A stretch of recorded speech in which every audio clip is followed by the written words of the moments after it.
All right, so you guys set up these 4 shows, obviously, because the momentum was still going. You couldn't let go. You guys set up, let's see here, the Hammerfest in next month, right? Yeah, that's right. I got like a month off now, which I'm glad about. So I can chill here in Florida, you know, and just kick back, and then I'm flying back in April to do the Hammerfest, and I know that that's going to be on the. But yeah, by then a lot more shows are going to be built up for our US headline run, you know, and it should be cool. It should be real cool. We're going to try to hit all the gigs that we played before.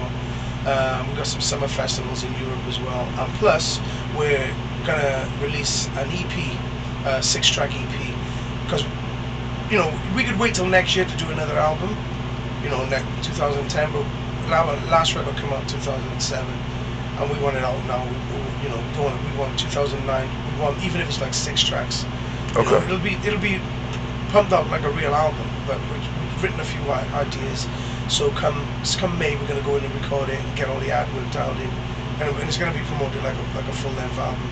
It's just, we just can't wait no more. I mean, between me and the guys in the band since Skindred started in '99, we've written like 130 songs, and there's only like, what, in the public eye, there's only been like 30 songs. Right. So we've got 100 songs just hanging around.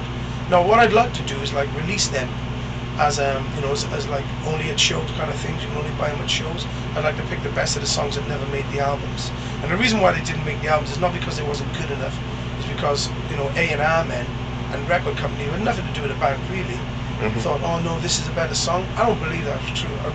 When I listen to them songs, I don't believe they were better songs. They were just their taste, what they preferred. You know what I mean? Right. So because you're in a situation where the labels dictating what goes on the record, and you know, and you just don't want the argument or the fight. But I'd like to see them songs like put together on maybe a double CD and sold for real cheap, but you know. And only at shows? All of them. That'd be great. Only at shows, or online as well. But I think that'd be cool. I think I would. Oh yeah. You know, like a B-sides, but you know, you can say the ones. You can call the album the ones the A&R didn't like. There you go. Yeah. The next hit. Yeah. So, what's the best thing about touring? What, you know, besides playing the shows, what else do you like? Meeting people. I think as someone who writes songs and writes lyrics and looks at you know, just looks at the earth and talks to people, I think meeting people is incredible. All different kinds of people, young, old, fat, skinny, fucking black, white, whatever. But just meeting and talking to people is good. You know, I think that's important. You know, that you actually reach out. That's why I spend a lot of time going to the merchandise, and you know, it gets a bit silly sometimes, like with the cameras. I'm fucking sick of these like Motorola piece of shit cameras. Like, you know, standing there like this for 5 minutes. Is you working? Are you doing it? Oh, it's got it on video. What the fuck? You know what I mean? It's like, that gets a bit silly, like, you know. But because I think, you know, the autograph was cool. I remember back in the day there wasn't no cameras. If someone had a camera, it'd be the big event. When I was like, click. But it was not even that simple. It's like, hang on, 1 minute. Oh, it's on film. Oh, it's just, that pisses me off the most. The photographs, taking pictures. Oh, I need to take your picture. Can I have my picture taken? It's cool, but I just want to sign autographs, man, and just meet people like that. Well, because you have so many fans too, it has to be time consuming. Yeah, but I mean, it's silly because some nights, you know, I always say, you know, on stage, I say after we finish this set, give us 10 minutes. I'm going to come on, we're going to meet you all and chat and all that. And some people some people want deep conversations with you about their mum died and the lyrics to set it off really helped her through her cancer. People want that, and other people want to say, how long's your dreadlocks? And you know, it's like, how do you deal with that situation? Because you're trying to talk to everybody. You want everybody to have, you know, an equal amount of time, but some conversations are deeper than others. Like, you know, it ain't just like, oh yeah, you know, this one's 2 foot. You know, some things, you know, so that gets frustrating. The whole merchandise going there. And some people get pissed off and angry because you don't spend the time with them that you want. Like, you know. Right.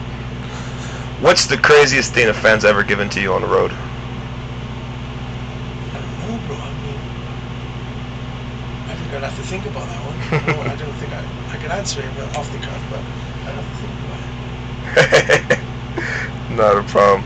All right, so you were talking about the new EP, hopefully released. Yeah, hopefully on Vila Brother Records it's going to come out. God willing, I'm here today because like I always sit in the back and everyone else is up front, so I get all the news last. Hopefully, yeah, September. So is it recorded, or you guys still need to record it? We're just like fishing. Don't know where we're gonna go with it. Go brand new. It could sound like Sex Pistols. It could sound Kanye West. Who knows, man? You know, that's the good thing about being in Skindred. We're not dictated to by a scene. Right. We set our own pace.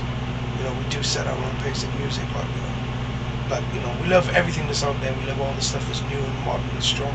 But because of this punk rock reggae sound we make, we can take it to the old school or take it to the new school. You know, so we can sound like either sounding like Barrington Levi or Michael Prophet from the old school reggae, or like Buju and Dizzy Signal from the new school with the whole, you know, the whole metal thing. Right.